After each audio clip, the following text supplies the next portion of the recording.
सुप्रभात बच्चों।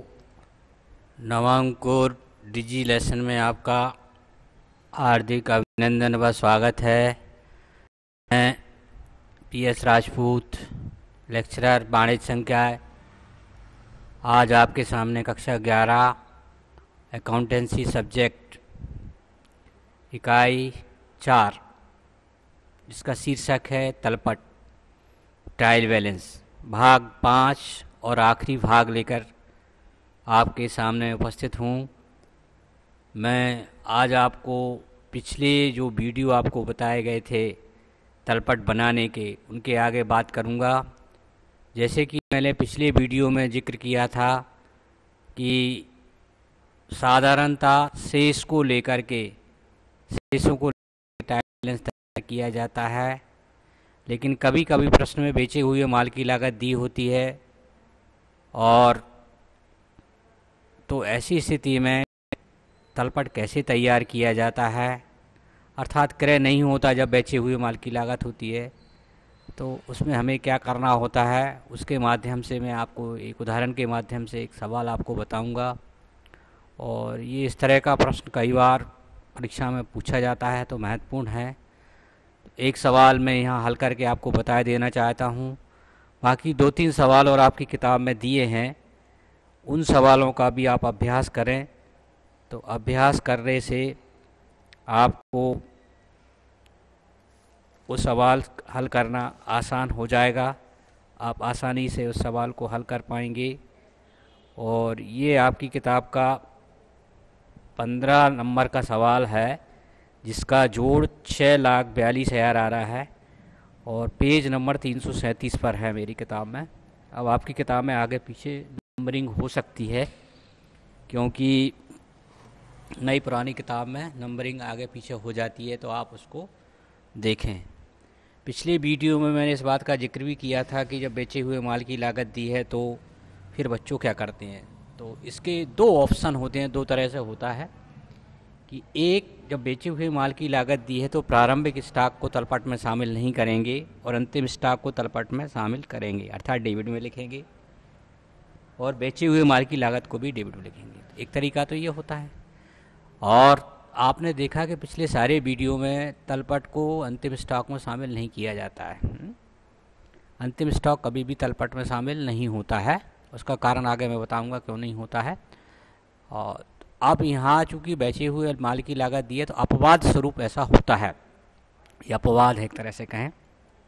या फिर उसका एक तरीका होता है, जब बेचे हुए माल की लागत दी है तो हमें क्रय मूल्य ज्ञात कर लेना चाहिए, खरीदी कितनी है। तो फिर आपका नियम ये हो जाता है कि प्रारंभिक स्टॉक शामिल रहेगा और अंतिम स्टॉक और बेचे हुए माल की लागत को अपन तलपट में शामिल नहीं करेंगे। तो मैंने दोनों तरह से इस सवाल को हल करके आपको दिखाया है। देखिए, ये सवाल आपकी किताब का ही है, सवाल क्रमांक 15, पेज नंबर 337।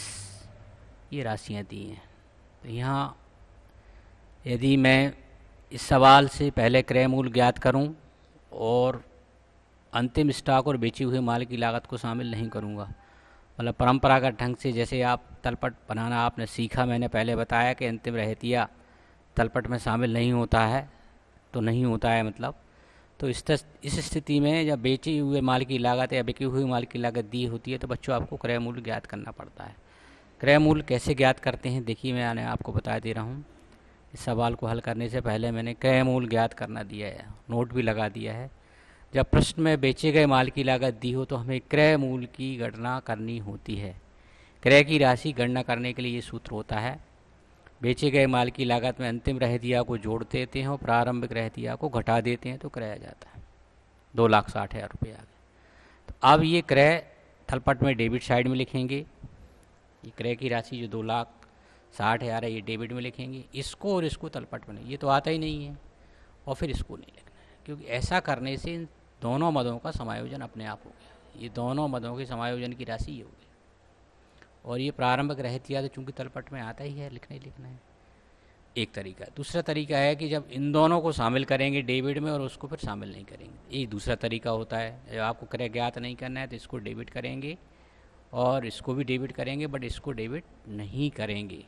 तो उसके लिए भी मैंने एक सवाल हल करके आपको बताया दोनों विधियों से। तो ये प्रश्न देखिए आप, प्रश्न के हिसाब से अपन ने क्रय ज्ञात कर लिया। इसके माध्यम से देनदार डेबिट होते हैं आप जानते हैं, लेनदार क्रेडिट होते हैं आप जानते हैं। स्थायी संपत्तियाँ कौन कौन है, संपत्तियाँ सब डेबिट होती हैं, व्यय हमेशा डेबिट होती हैं, बिक्री हमेशा क्रेडिट होती है, पूंजी हमेशा क्रेडिट होती है, आहरण हमेशा डेबिट होता है, प्रारंभिक रहतिय हमेशा डेबिट होता है और अंतिम रहतिय को तलपट में शामिल नहीं करेंगे। अर्थात पहली और लास्ट मद को मैंने शामिल नहीं किया है और इन दोनों के परिणाम स्वरूप मैंने क्रय की राशि यहाँ पर नोट के माध्यम से ज्ञात करके आपको दिखाई है। तो उसके आधार पर देखिए तलपट का उत्तर बच्चों ये आ रहा है आपका, क्रय आ गया। क्रय कैसे ज्ञात किया है ये देखो, सबसे पहले आपको क्रय ज्ञात करना है। ये नोट चाहो तो आप पहले बना लें, सवाल का उत्तर बाद में लिखें, वास्तविक उत्तर आपका ये है बच्चों है। यहाँ ये ध्यान रखना है आपको, सवाल कॉपी में नहीं उतारना है, सवाल नंबर और पेज नंबर ही डाल लेना है। और बाकी वीडियो में तो मैंने सारे सवालों को टाइप कर दिया है, टाइप करके ही आपकी सुविधा के लिए लिखा है, ताकि यदि आपके पास किताब कहीं किन्हीं कारण से उपलब्ध नहीं भी है तो आप आसानी से वीडियो में सवाल देखकर भी उसको हल कर सकते हैं। क्रय आ गया डेबिट में, देखो बच्चों देनदार डेबिट होते हैं 1,20,000। स्थायी संपत्तियाँ कौन कौन सी हमें नाम नहीं दिए हैं, लेकिन स्थायी संपत्तियों का फिगर दे दिया है, 1,00,000 लिख दिया हमने। आहरण खाता हमेशा डेबिट होता है, प्रारंभिक रहतिया हमेशा डेबिट होता है और व्यय भी डेबिट होते हैं। साइड का जोड़ 642 आ गया। ऐसे ही बिक्री हमेशा क्रेडिट होती है, लेनदार हमेशा क्रेडिट होते हैं, पूंजी हमेशा क्रेडिट होती है, तो इस साइड का जोड़ भी 6,42 है। छोटा सा सवाल है, कई बार बोर्ड परीक्षा में भी पूछा जा चुका है और अभी भी पूछ लेते हैं, तो आप इसको करना देखें। अब इसकी दूसरी वैकल्पिक विधि मैंने क्या दी है, देखो वास्तव में तलपट तो ये बन गया। अब इसमें मैंने क्या किया है कि बेचे गए माल की लागत को और अंतिम रहतिया को तलपट में शामिल किया है। बेचे गए माल की लागत और अंतिम रहतिया को तलपट में शामिल किया है और प्रारंभिक रहतिया को फिर तलपट में शामिल नहीं करेंगे। तो देखिए ये तो इसका नोट था, मैंने दिखा चुका हूँ, ये देख लीजिए। बेचे गए माल की लागत डेबिट कर दी और अंतिम रहतिया डेबिट, प्रारंभिक रहतिया अब नहीं है। तो एक विकल्प के रूप में ये विधि भी आपकी होती है। बाकी मदें जो की तो, बाकी मदों में कोई परिवर्तन बच्चों नहीं किया गया, बाकी मदें जो की तो आई। तो अब आप कोई सी भी तरीके से सवाल को हल कर सकते हैं, दोनों ही तरीके हल करने के विधि सम्मत हैं, उसमें कोई दिक्कत नहीं है। बट इस विधि से जब तलपट हल करेंगे, इस विधि से तलपट बनाएंगे, जब अंतिम खाते बनाएंगे तो आपको क्रय की राशि ज्ञात करनी पड़ेगी, क्योंकि अंतिम खाते बनाने के लिए जो आधार होता है बच्चों तलपट होता है। तो फिर जो बनाने वाला होगा इसके माध्यम से क्रय ज्ञात करेगा और फिर आगे का काम करेगा। इसके लिए मैंने नोट लगा दिया है, देखो क्या लिखा है। तलपट में कभी भी अंतिम रहतिया को शामिल नहीं किया जाता है। अपवाद स्वरूप जब प्रश्न में बेचे गए माल की लागत दी हो तो अंतिम रहतिया और बेचे गए माल की लागत को तलपट में डेबिट साइड में लिखेंगे तथा प्रारंभिक रहतिया को तलपट में शामिल नहीं किया जाएगा। तो आपकी याददाश्त के लिए मैंने सब नोट लगा दिया, ये ध्यान रखना है। बट ओटी में क्वेश्चन यदि पूछा जाता है तो क्या अंतिम स्टॉक को तलपट में शामिल किया जाता है, तो आपका उत्तर नाम ही होगा है ये।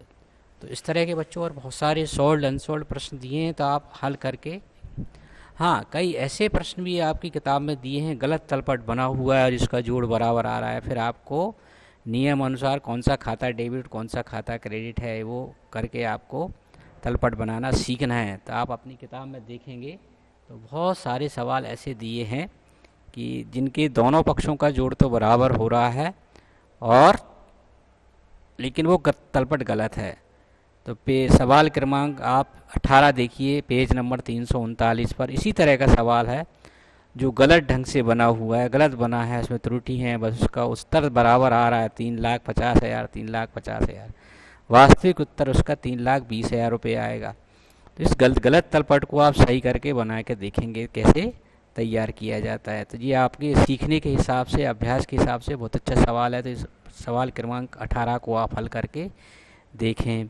इसी प्रकार आपका 17 भी है, 17 का सवाल है, उसके भी तलपट के दोनों पक्षों का जोड़ 2,05,000 रुपये आ रहा है और फिर आपको सही करके बनाना है तो भी उत्तर उसका उत्तर ही आएगा। तो कई बार गलत तलपट परीक्षा में दे दिया जाता है और आपसे कहा जाता है इसको सही करके बनाइए, तो ये भी आपको आना चाहिए। तो 18 नंबर का सवाल भी इसी तरह का सवाल है बच्चों, आप इसको हल करके देखें।